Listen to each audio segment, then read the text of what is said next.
स्वस्ति पन्थामुनुचरेम सूर्या चंद्रमशाभ्यो पुनर्ता घनता जानता संगमे महि। ओम स्वस्ति स्वस्ति स्वस्ति।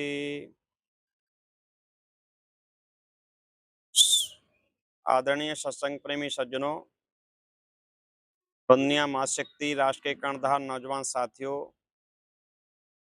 यूट्यूब चैनल सत्य की आवाज़ से जुड़े हुए सभी मित्रों, आपके मध्य में ईश्वर है या नहीं है तो कैसा है, इस विषय को लेकर आप तक इस समय संदेश पहुंचा रहा हूं। पिछली वीडियो में ये निश्चित किया था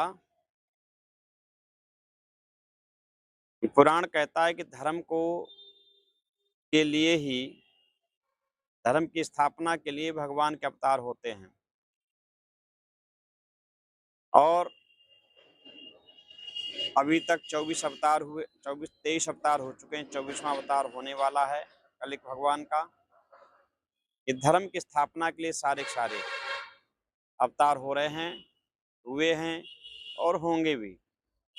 परंतु मैंने शास्त्रों की कसौटी से आप तक ये संदेश देने का प्रयास किया कि कोई अवतार नहीं होता है, और यदि अवतार मान भी लें तो उनसे धर्म नहीं अधर्म की स्थापना हुई है। क्योंकि जो अवतार बताए उनमें बहुत सारे धर्म को नहीं जान सकते, धर्म को धारण नहीं कर सकते। धर्म को केवल मनुष्य ही जान सकता है और मानव ही धर्म को धारण कर सकता है। इसलिए और उस धर्म को जानने के लिए मनु महाराज कहते हैं कि धर्म जिज्ञासमाना नाम प्रमाणम परम श्रुति। धर्म के जिज्ञासुओं के लिए वेद ही परम प्रमाण है। वेद से ही धर्म अधर्म का निश्चय करें, ऐसा मनु महाराज कहते हैं। वेद सांप्रदायिकता से परे ईश्वरीय ज्ञान है। वह देश जाति से परे मनुष्य मात्र का हितकारक है। वेद में ही सर्वे भवन सुखिना वसुधैव कुटुंबकम तथा क्रमंतो विश्वमार्यम जैसी अनेक सद्भावनाएं समाहित हैं। अपितु वेद के द्वारा ही समस्त विश्व में सुख शांति की स्थापना हो सकती है। संसार का प्रत्येक नर नारी वेद के द्वारा ही सत्य असत्य, धर्म अधर्म इत्यादि का बोध कर सकता है। क्योंकि वेद ईश्वरीय ज्ञान है और मनुष्य मात्र के लिए है। इसलिए मनु महाराज धर्म जिज्ञासुओं के लिए वेद ही को परम प्रमाण बताते हैं।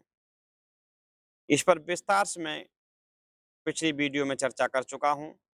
परंतु बड़े दुख के साथ कहना पड़ता है कि जिस देश ने सृष्टि काल से लेकर लगभग 2.25 अरब वर्ष तक सारे विश्व को मार्गदर्शन दे शाश्वत बोध कराने का कार्य किया, विश्व गुरु विश्व की सम्राट की उपाधि और गौरवशाली गरिमा को प्राप्त किया, आज उसी आर्यव्रत यानी भारत देश को धर्मनिरपेक्ष बना दिया, जो पूर्ण अनुचित और निंदनीय तथा मूर्खतापूर्ण है। देश को धर्म सापेक्ष और मत पंथ संप्रदाय निरपेक्ष होना चाहिए था।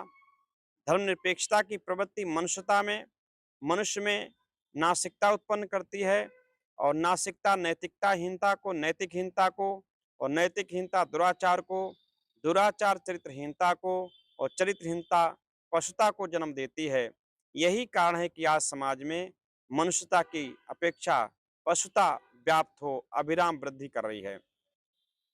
इस पशुता प्रवृत्ति के कारण ही नास्तिक दर्शन की मान्यता है कि वेद शास्त्र पाप पुण्य धर्म अधर्म कुछ नहीं है, खाओ पियो मौज करो। सोचिए इसका परिणाम क्या होगा। ये नास्तिक वेद शास्त्रों की निंदा कर समाज को दिग्भ्रमित करने का कार्य कर रहे हैं। इसलिए हमारे ऋषियों ने हमें सावधान करते हुए कहा कहा था, नास्तिको वेद निंद कहा। जो वेद की निंदा करे वो नास्तिक है। जो वेद और वेदानुकूल ग्रंथों की निंदा और अपमान करता है, अथवा जो वेद एवं वेदानुकूल ग्रंथों के अनुसार आचरण नहीं करता, वह नास्तिक है, अधार्मिक है, पशु समान है। मनु महाराज कहते हैं कि ऐसे दुराचारियों को सभ्य समाज का हिस्सा नहीं मानना। माना जाना चाहिए, ना कि इनकी इनकी कोई सीख माननी चाहिए। क्योंकि नास्तिक पशुता की वृद्धि का आचरण करते हैं और पशुता की वृद्धि का कारण है समाज में अमर्यादित हो जाना, मर्यादा का विनाश करना। आज समाज में वही हो रहा है। सारी मर्यादाएं भंग हो रही हैं, सारा शिष्टाचार समाप्त हो रहा है, सारी नैतिकता समाप्त हो रही है, मनुष्यता समाप्त हो रही है, छोटे बड़े का जो मान मर्यादा थी वो सारी समाप्त हो रही है। ये सब क्यों है? ये इसीलिए है कि हमने नास्तिकता को स्वीकार किया हुआ है। यदि हम आस्तिक भी हैं तो केवल दिखावा के आस्तिक हैं। हम केवल आस्तिक में नास्तिक हैं। ऊपर से तो हम आस्तिक हैं, अंदर से नास्तिक हैं। हम धर्म का, शिष्टाचार, सभ्यता का ऊपर से तो लिबास ओढ़े हुए हैं, परंतु अंदर से हम बिल्कुल रहित हैं, कोरे हैं, कलुषित हैं। यही कारण है देश में दिन प्रतिदिन समाज में कलह, दुर्गुण, दुराचार, दुर्व्यसन, दुष्टता की वृद्धि हो रही है। इसका कारण केवल नास्तिकता है। इसलिए हम यदि नास्तिकता को समाप्त करना चाह रहे हैं तो हम मनुष्य बने, और मनुष्य बनने के लिए केवल केवल वेद ही दर्शन ऐसा है जो आपको मनुष्य बनाने की वकालत करता है, मनुष्य बनने का संदेश देता है, मनुष्य बनने का आचरण देता है। इसलिए वेद कहता है मनुर्भव मनुर्भव अय मनुष्य तू मनुष्य बन। तू मनुष्य बन। मनुष्य का शरीर तो हमें मिला हुआ है, परंतु मनुष्य बनना पड़ता है। जब मनुष्यता को धारण करेंगे तभी मनुष्य हम बनेंगे। ये मनुष्य मनुष्य का मनुष्यता ही मूल धर्म है। जैसे अग्नि का अग्नित्व, उसका मूल धर्म निज धर्म है। यदि अग्नि का अग्नित्व समाप्त हो जाए, उसकी गर्मी हीट समाप्त हो जाए, ज्वलनशीलता समाप्त हो जाए, तो उस अग्नि को कोई अग्नि नहीं मानेगा, उसी को रोक पैरों तले कुचल के चलेंगे। इसी प्रकार से जल की शीतलता समाप्त हो जाए तो वो जल जल नहीं है। इसी तरीके से जिस मनुष्य की मनुष्यता समाप्त हो जाए वो मनुष्य मनुष्य नहीं है। इसलिए मनुष्यता को धारण कराने का काम केवल वेद कहता है। वेद ही धर्म अधर्म सत्य सत्य का बोध कराएगा, क्योंकि वेद ईश्वरीय ज्ञान है और वेद में मनुष्य के जानने योग्य कोई भी विषय शेष नहीं है। प्रकृति से लेकर ईश्वर पर्यंत पदार्थों का बोध कराने वाला अगर है तो वो वेद है, अन्यथा किसी ग्रंथ में ऐसा विज्ञान नहीं है। अन्य सारे धर्मावलंबी ग्रंथ जो हैं, जिनको धर्म ग्रंथ हमने मान रखा है, वो एक भी धर्म ग्रंथ नहीं है। वो मत पंथ संप्रदाय ग्रंथ हैं। उनमें अपने अपने मतों के, अपने अपने पंथों के, अपनी जाति विशेष की बात की है, देश विशेष की बात की है। अगर सारा भौमिक किसी ने बात की है, सबके लिए जो बात की है वो केवल वेद ने बात की है। वेद में ही क्रमंतो वेश्यमार्यम, सारे संसार को श्रेष्ठ बनाने का आदेश है। वेद में ही वसुधैव कुटुंबकम की भावना है, सारा विश्व हमारा परिवार है। वेद में ही सर्वभौम सुखिना की भावना है, सभी सुखी रहे, हम ही सुखी रहे, सारा संसार सुखी रहे। अन्यथा वेद ही मनुष्य को मनुष्य बनाता है। वेद ना हिंदू बनाता, ना मुस्लिम बनाता, ना सिख बनाता, ईसाई बनाता है। क्योंकि हम हिंदू मुस्लिम सिख ईसाई बन भी जाएंगे तो भी कल्याण होने वाला नहीं जब तक मनुष्य नहीं बनेंगे। क्योंकि परमपिता परमात्मा ने हिंदू मुस्लिम सिख ईसाई जैन बौद्ध आदि पारसी नहीं बनाया, ब्राह्मण क्षत्रिय वैश्य शूद्र नहीं बनाया है, परमपिता परमात्मा ने केवल मनुष्य बनाया है। इसलिए मनुष्य बनिए। मनुष्य नहीं बनोगे तो कल्याण होने वाला नहीं है। और मनुष्य बनने के लिए धर्मेण हीना पशु भी समाना, धर्म के हीन अगर हो तो आप पशु के समान हो इस शरीर को पाने के पश्चात भी। इसलिए और अब चिंतन करोगे कि जो अवतार बताए गए, क्या वो इस धर्म को, जो आगे धर्म वेद बताने जा रहा है, ऋषि बताने जा रहे हैं, क्या उस धर्म के लक्षणों को कोई पशु पक्षी धारण कर सकता है मनुष्य के सिवा? यदि नहीं धारण कर सकता धर्म की स्थापना वो कैसे कर सकता? मैं कल बता चुका हूँ, धर्म स्थापना करने योग्य नहीं है। धर्म सनातन है, धर्म नित्य नूतन है। सनातन उसको कहते हैं पहले था, अभी भी है, आगे भी रहेगा। उसका कभी अभाव नहीं है। अनादि काल से है, अनादि काल तक रहेगा, अनंत है वो। उसका आदि अंत नहीं है। और सनातन नूतन भी है। जैसे सूर्य सनातन है, परंतु सूर्य नूतन भी है, पुराना नहीं कभी होता, नित्य नया है। वायु सनातन है, इसलिए वायु भी नूतन है, कभी पुरानी नहीं होती। जितनी वस्तुएं सनातन हैं, ईश्वर सनातन है, कभी नया पुराना नहीं होता। जीव सनातन है, कभी पुराना नहीं होता। प्रकृति सनातन है, कभी पुरानी नहीं होती। जितनी वस्तुएं हैं ऐसे ही धर्म भी सनातन है, कभी पुराना नहीं होता। धर्म के मानने ना मानने वालों का कभी अभाव है तो कभी प्रभाव है, कभी कम है, कभी अधिक है। जब लोग धर्म से उब जाते हैं, धर्म में विकार आ जाता है, अनंतर जो कृत्रिम धर्म तैयार हो जाते हैं, तो शाश्वत धर्म को हम भूल जाते हैं। उस अवस्था में धर्म की पहचान कराने के लिए परमपिता परमात्मा किसी न किसी महापुरुष को इस धराधाम पर भेजता है। किसी न किसी महान आत्मा को वो इस धराधाम पर भेजता है, और वो धर्म की पुनः हमें याद दिलाते हैं, हमें पाठ पढ़ाते हैं, फिर हमारे आचरण में धर्म पुनः आ जाता है। यही क्रम चलता रहता है, परंतु धर्म की स्थापना नहीं की जाती। स्थापना का मतलब धर्म समाप्त होने वाला है, आज है तो कल नहीं रहने वाला, फिर कल की स्थापना करो।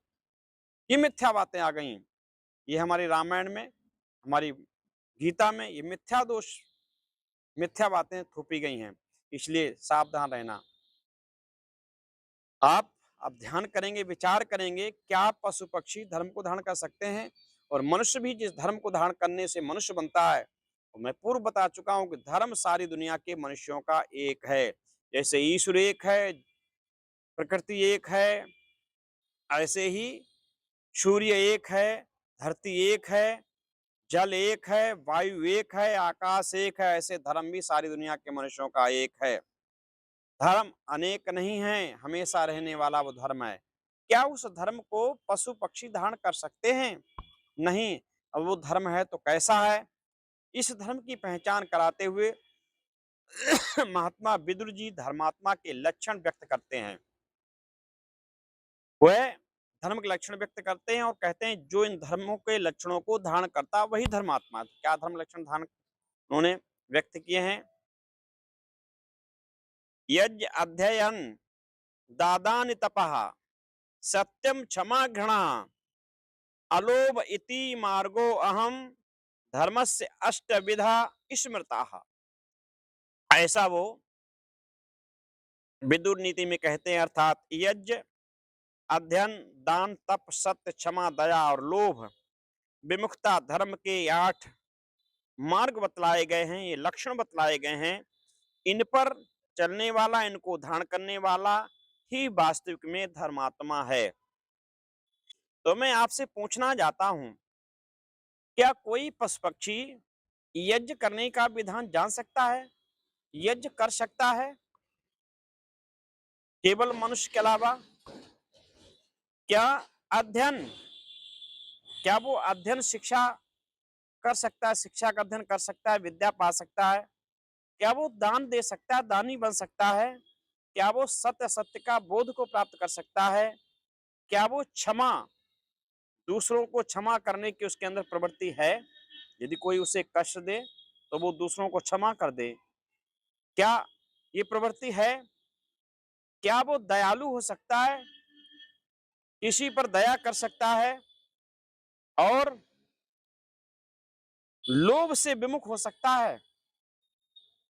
क्या उसके अंदर लोभ की प्रवृत्ति, भले ही अपने पेट भरने के लोभ की प्रवृत्ति क्यों ना सही, क्या उसके अंदर ये 8 गुण हो सकते हैं? नहीं हो सकते हैं। धर्म के ये 8 मार्ग बतलाए गए हैं, इन पर चलने वाला व्यक्ति ही वास्तविक धर्मात्मा है। अब विचार आप करिए इस 8 लक्षणों को क्या कोई पशु पक्षी धारण कर सकता है? नहीं कर सकता है, कराने से भी नहीं कर सकता है। तो वो धर्मात्मा कैसे बन सकता है? जब स्वयं धर्मात्मा नहीं बन सकता है, तो धर्म की स्थापना की बात उसके ऊपर कैसे लागू हो सकती है? वो धर्म का दूसरों को पाठ कैसे पढ़ा सकता है? जिसको जिस वस्तु का स्वयं में बोध नहीं है, वो दूसरों को बोध कैसे करा सकता है। इसी प्रकार महाराज मनु महाराज भी लिखते हैं, जिसको मैं आगे फिर व्यक्त करूंगा। इसी प्रकार से मनु महाराज धर्म के 10 लक्षणों को व्यक्त करते हुए मनुस्मृति में लिखते हैं, धृति क्षमा दमो अस्त्यम शौचम इंद्रिय निग्रह धीर विद्या सत्यम अक्रोधो दशकम धर्म लक्षणम। ये 10 लक्षण धर्म के बताते हैं। महर्षि मनु के धर्म का 10 लक्षण बताते हैं इस प्रकार से कि जिनमें प्रथम लक्षण धृति है। धृति का अर्थ है सदा धैर्य रखना। धृति का अर्थ है सदा धैर्य रखना। दूसरा क्षमा, जो कि निंदा स्तुति मान अपमान हानि लाभ आदि दुखों में भी सहनशील रहना तथा किए गए उपकार का बदला ना चाहना। तीसरा लक्षण है दम, मन को सदा धर्म में प्रवृत्त कर अधर्म से रोक देना, अधर्म करने की इच्छा भी ना उठे अर्थात स्वयं को पूर्ण अनुशासित बना लेना। चौथा लक्षण है अस्तेय, चोरी त्याग और बिना आज्ञा व छल कपट के विश्वासघात व किसी व्यवहार तथा वेद विरुद्ध उपदेश से पर पदार्थ को ग्रहण करना चोरी और इसको छोड़ देना साहूकारी कहलाती है। अर्थात किसी भी वस्तु को किसी प्रकार ना छुपाने ना चुराने का नाम अस्तेय है। पांचवा लक्षण शौच, राग दोष पश्चात पक्षपात, राग दोष पक्षपात छोड़ के भीतर की पवित्रता और जल मृतिका पानी की मिट्टी, जल मृतिका अर्थात पानी की मिट्टी से मार्जन आज से बाहर की पवित्रता रखनी। छठा है इंद्रिय निग्रह, धर्म अधर्म से रोक के इंद्रियों को धर्म ही में सदा चलाना। सातवां धी है मादक द्रव्य बुद्धि नाशक अन्य पदार्थों दुष्टों का संग आलस्य प्रमाद आदि को छोड़ के श्रेष्ठ पदार्थों का सेवन। सदपुरुषों का संग, योगाभ्यास से बुद्धि बढ़ाना। आठवां है विद्या, पृथ्वी से लेकर परमेश्वर पदार्थ पर्यंतों का यथावत ज्ञान, उसके यथावत बोध उपकार लेना, उससे उससे यथा योग उपकार लेना विद्या है। इसके विपरीत अविद्या है। नवा सत्य, जो पदार्थ जैसा हो उसे वैसा ही मानना, वैसा ही बोलना, वैसा ही करना, वैसा ही आत्मा में वैसा मन में, जैसा मन में वैसा वाणी में, जैसा वाणी में वैसा कर्म में प्रवर्तना। सत्य इसके विपरीत असत्य है। तथा दसवां अक्रोध, क्रोधादि दोषों को छोड़ के शांति और गुणों को ग्रहण करना। दशकम धर्म लक्षण में 10 धर्म के लक्षण हैं। इस प्रकार से 10 धर्म के लक्षण हैं। परंतु महर्षि दयानंद सरस्वती की अगर बात माने, महर्षि दयानंद सरस्वती महाराज ने भी इस श्लोक को उद्धृत करते करके इसका भाष्य किया है। वहां उन्होंने अहिंसा को भी धर्म का लक्षण मानकर धर्म के 11 लक्षण माने हैं। वे लिखते हैं कि धर्म न्याय नाम पक्षपात छोड़कर सत्य ही का आचरण और सत्य का सर्वदा परित्याग रखना, असत्य का सर्वदा परित्याग रखना इस धर्म के 11वां लक्षण है। जिसमें 10 पूर्ववत हैं तथा अतिरिक्त 11वां अहिंसा, किसी से वैर बुद्धि करके उसके अनिष्ट करने में भी कभी न बरतना। इसलिए महाभारत में महर्षि वेद व्यास लिखते हैं। अब ये मनु महाराज के लक्षण हैं। मनु महाराज के लक्षण जो 10 बताए, क्या इन 10 लक्षणों में कोई पशु पक्षी धारण एक भी लक्षण कर सकता है? आप विचार करिए। कोई भी पशु पक्षी इन 10 लक्षणों में से किसी एक को भी क्या धारण कर सकते हैं? नहीं कर सकते हैं। इनको धारण करने वाला ही धर्मात्मा है। इनको अगर धारण कर सकता है तो केवल मनुष्य धारण कर सकता है, दूसरा नहीं कर सकता है। इसलिए वेद व्यासी महाभारत में लिखते हैं अहिंसा परमो धर्म तथा अहिंसा परम तपाह अहिंसा परमो सत्यम यथो धर्मा प्रवर्तते। अर्थात महाभारत में लिखते हैं अहिंसा परम धर्म है, अहिंसा परम तपस्या है, अहिंसा परम सत्य है। इससे धर्म की प्रवृत्ति विकसित होती है। इसलिए हमारे महापुरुषों ने कहा और चरितार्थ करके दिखाया है, अहिंसा परमो धर्मा, धर्म हिंसा तथा बचा, अहिंसा परम धर्म है। क्या ये पशु पक्षी हिंसा से वंचित हैं? क्या अहिंसाधारी हो सकते हैं? क्या मछली अहिंसाधारी है? क्या सिंह अहिंसाधारी है? क्या कछुआ अहिंसाधारी है? क्या सुअर अहिंसक है जिनको भगवान का अवतार बता दिया? नहीं, ये सब हिंसक हैं। यदि हिंसा को भी धर्म बताया, धर्म हिंसा तथैव बचा, अर्थात अहिंसा परम धर्म है, लेकिन धर्म की रक्षा के लिए की जाने वाली हिंसा भी बड़ा धर्म है।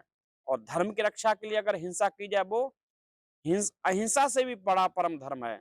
तो क्या धर्म की रक्षा के लिए हिंसा करते हैं ये? पशु पक्षी कोई धर्म की रक्षा के लिए हिंसा करता है किसी की? शेर धर्म की रक्षा के लिए करता है कि पेट भरने के लिए करता है?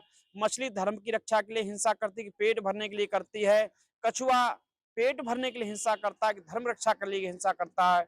शुअर पेट भरने के लिए हिंसा करता है कि धर्म रक्षा के लिए? एक भी धर्म रक्षा के लिए हिंसा नहीं करते हैं, ये सब पेट भरने के लिए हिंसा करते हैं। इसलिए अधर्मी हैं, पापी हैं ये धर्मात्मा नहीं हो सकते। अगर धर्म की हिंसा के लिए कोई अगर रक्षा, धर्म की हिंसा के लिए कोई हिंसा करता है तो मनुष्य ही हो सकता है। जैसे मर्यादा पुरुषोत्तम राम ने धर्म की रक्षा के लिए दुष्टों का वध किया और संतों का उद्धार किया। मर्यादा योगीराज कृष्ण महाराज ने धर्म की रक्षा के लिए दुष्टों का वध कराया और धर्म की रक्षा की। इस तरीके से महापुरुष तो हो सकते हैं, परंतु कोई पशु पक्षी धर्म की रक्षा के लिए हिंसा नहीं करता। वो अगर हिंसा करता तो केवल अपने पेट की क्षुधा मिटाने के लिए, पेट की भूख मिटाने के लिए करता है। निज स्वार्थ में हिंसा करता है, दूसरों जीवों की हानि करता है। वसुधा मनु महाराज की दृष्टि में अमुक व्यक्ति धार्मिक है, इसकी पहचान उसके गुणों से होती है, ना कि वाय वेश भाषा से। वेद स्मृति सदाचारा स्वस्य च प्रिय आत्मनः चतुर्विधम प्राहु साक्षात धर्मस्य लक्षणम। वेद स्मृति सदाचार, वेद स्मृति सत्पुरुषों का आचरण, चा और आत्मप्रियता, अपने आत्मा के ज्ञान के अविरुद्ध प्रियाचरण, चतुर्विधम धर्मस्य लक्षणम, ये चार धर्म के लक्षण हैं, अर्थात इन्हीं से धर्म लक्षित होता है। आचारा परमो धर्मा श्रुति युक्ता स्मार्त एवं चा तस, इसलिए श्रुतियुक्ता च स्मार्त एवं, वेदों में कहा हुआ है और स्मृतियों में भी कहा हुआ है, जो आचारा आचरण है परम धर्म है, वही श्रेष्ठ धर्म है। इसलिए आत्मवान दुज, आत्मोन्नति चाहने वाले दुज को चाहिए कि वह इस श्रेष्ठ आचरण में नित्य युक्त स्मार्त सदा निरंतर प्रत्नशील रहें। विदुब्ध सेविता सद्भिर नित्यम द्वेष राघवी हृदय नाभ्य नुज्ञातो यो धर्मस्य निबोधत। ध्यान रहे, धर्म को केवल आत्मोन्नति चाहने वाले दुज विवेकशील मानव ही धर्म को जान सकता है अथवा धारण कर सकता है। इसलिए विदुर प्रजागर महाभारत में धृतराष्ट्र को संबोधन करते हुए महात्मा विदुर कहते हैं कि 10 धर्मम ना जानत धृतराष्ट्र निबोधतान। हे राजन, धर्म को 10 प्रकार के लोग कभी नहीं जान सकते। 10 धर्मम ना जानंत धृतराष्ट्र निबोधतानि मत्ता प्रमत्ता उन्मत्ता स्वत्ता कुद्धो विवोक्षिता त्रमाणस लुब्धस भीता कामी चते दशा तस्मातेषु सर्वेषु च प्रसज्जेत पंडितः। हे धृतराष्ट्र, ये 10 तरह के मनुष्य धर्म के व्यवहार और स्वरूप को नहीं जान सकते, उन्हें तुम मेरे द्वारा समझ लो। नंबर 1, शराब पीकर, शराब आदि पीकर मदमस्त रहने वाला व्यक्ति, नाना विषय विलासों में लगा रहकर पागल सा बना रहने वाला व्यक्ति। तीसरा, उन्माद आदि रोगों से उन्मत्त। चौथा, थका हुआ व्यक्ति। पांचवा, भूखे पेट वाला। छठा, हमेशा जल्दबाजी करने वाला। सातवां, लोभी। आठवां, लोलुप। और नवां, भयभीत रहने वाला। 10वां, कामुक। ये 10 तरह के मनुष्य धर्म को नहीं जान सकते। इसलिए इन 10 प्रकार के लोगों में धर्म जिज्ञासुओं को दूर रहना, इसलिए इस 10 तरह के मनुष्य धर्म को नहीं जान सकते, इसलिए इन 10 प्रकार के लोगों से धर्म जिज्ञासुओं को दूर रहना चाहिए और धर्मात्मा जनों को इन दुर्गुण दुर्व्यसनों से मुक्त रहकर इतरों को भी मुक्त रखना चाहिए, करना कराना चाहिए। तभी सर्वत्र सुख शांति की स्थापना हो सकेगी। इन दुर्गुणों को धारण करने से धर्मात्मा पुरुष भी धर्महीन हो, अधर्मी हो जाता है। अपितु इन दुर्गुण दुर्व्यसनों में लिप्त पुरुष धर्म को जानना चाहे फिर भी नहीं जान सकता और न धारण कर सकता, क्योंकि उसकी धर्म में रुचि नहीं लगती। ध्यान रहे, जब ये 10 प्रकार के निकृष्ट मानव भी धर्म को नहीं जान सकते तो ना धारण करते, तो ना धारण कर सकते, और ना धारण कर सकते तो इतर प्राणी क्या धर्म को जान सकते हैं, क्या धर्म को धारण कर सकते हैं। सोचने की बात है, समझने की बात है। जब इस प्रकार के 10 प्रकार के दुष्ट प्रवृत्ति के लोग, दुराचार करने वाले मनुष्य भी धर्म को नहीं जान सकते। केवल धर्म को जान सकता, धर्म को धारण कर सकता सदाचारी व्यक्ति ही, वेदों का ज्ञाता विद्वान ही, विद्यावान ही धर्म को जान सकता, विद्यावान ही धर्म को धारण कर सकता है। वही धर्म का उपदेश भी कर सकता है, वही लोगों को धर्मात्मा भी बना सकता है, वही धर्म का संदेश पहुंचा सकता है। अन्यथा दुराचारी, दुष्ट दुराचारी, पापी, शराबी, जुआरी, ये किसी प्रकार से चरित्रहीन व्यक्ति धर्म को नहीं जान सकते, ना धर्म को धारण कर सकते हैं। तो क्या पशु पक्षी धर्म को जान लेंगे? क्या पशु पक्षी धर्म को धारण कर सकते हैं? जैसा कि हमारा मजाक बनाया गया, हमारे धर्म का मजाक बनाया गया, हमारे ईश्वरों का उपहास किया गया कि आपका ईश्वर सुअर भी बना है। आपका ईश्वर सुअर भी हो सकता है, आपका ईश्वर मछली भी हो सकती है, आपकी ईश्वर जो है वो कछुआ भी हो सकता है, आपका ईश्वर शेर भी हो सकता है। और हमने उनको मान लिया और इनको धर्मात्मा बता दिया गया, धर्म की स्थापना करने वाले बता दिए। हमने अपने शास्त्रों को नहीं पढ़ा, हमने अपने ग्रंथों को नहीं पढ़ा, हमने वेदों को नहीं पढ़ा और हमने आंख मूंद करके विधर्मियों के शासन में जो हमारे ग्रंथों को बिगाड़ा गया, हमारे ग्रंथों में जो अविद्या मिलाई गई, जो मिलावट की गई, उस मिलावट भरे हमने अपने ग्रंथों का शोधन नहीं किया, हमने अविद्याओं को ग्रहण कर लिया। बस यही कारण हमारे समाज के पतन का हुआ, यही कारण अवतारवाद जैसे अविद्याओं का हमारे देश में आ जाना हुआ, हमारे ऊपर छा जाना हुआ। हमें नकली ईश्वरों को ईश्वर बता दिया गया, असली ईश्वर से हमें मुक्त करा दिया। नकली धर्म को हमारा धर्म बता दिया गया, असली धर्म से हमें अलग कर दिया गया। यही कारण हमारे पतन का है। जहाँ ये हिंदू समाज, जहाँ ये आर्यों का समाज, जहाँ ये भारतीय सनातन धर्मी सारे विश्व पे छाए हुए थे, सारे विश्व पर इनकी संतानें बसी हुई थीं, आज वो सब हमसे दूर चले गए, हम अकेले खड़े रह गए। हमारे देश में अनेक देश बन गए और ये छोटा सा देश एक भारतवर्ष का एक छोटा सा भूभाग है, भारत खंड है। उस भारत खंड में भी आज कई खंड होने की स्थितियां बन रही हैं। हिंदू अपने देश में ही भयभीत है, अपने देश के कुछ प्रांतों से कुछ प्रांतों की तरफ पलायन कर रहा है। आखिरकार वह प्रांत भी कुछ दिन के बाद सुरक्षित ना होने वाले के लिए दशा रही। आखिरकार चिंता करने की बात है, ये हिंदू फिर कहाँ जाएगा? इसका दूसरा कोई देश नहीं है, यही देश है। और इस देश को भी अगर हमने संभाल के नहीं रख पाया, अपनी संस्कृति को सुरक्षित नहीं बना पाया, हम अपनी धर्म संस्कृति से परिचित नहीं हुए, अपने बच्चों को अपनी धर्म संस्कृति का पाठ नहीं पढ़ा सके, हम असली ईश्वर का बोध नहीं करा सके, हम असली ईश्वर की साधना उपासना नहीं करा सके, तो समझ लीजिए हमारा पतन होने में बहुत दिन नहीं लगेंगे। इसलिए हमारा उद्देश्य है कि आप सत्य को जानें, असत्य का त्याग करें, ईश्वर सच्चे ईश्वर को जानें, जो अनीश्वर है जिनको हमने ईश्वर मान लिया उनका त्याग करें, तभी हमारा कल्याण होगा, तभी हमारी जाति संस्कृति का कल्याण होगा। आज का वीडियो यहीं पर विराम देता हूँ, अगली वीडियो फिर हम मिलेंगे। आप सबसे निवेदन है कि आप चैनल को सब्सक्राइब किया करें, बेल आइकन दबाया करें और शेयर भी किया करें, अधिक से अधिक लोगों को जोड़ा करें। आपसे जितना हमें साहस मिलेगा, उत्साह मिलेगा और भी अच्छे वीडियो लाने की मेरी योजना बनेगी। आप तक संदेश देने का मैं अपना कार्य करूँगा। इति ओम सम, सभी को सादर नमस्ते।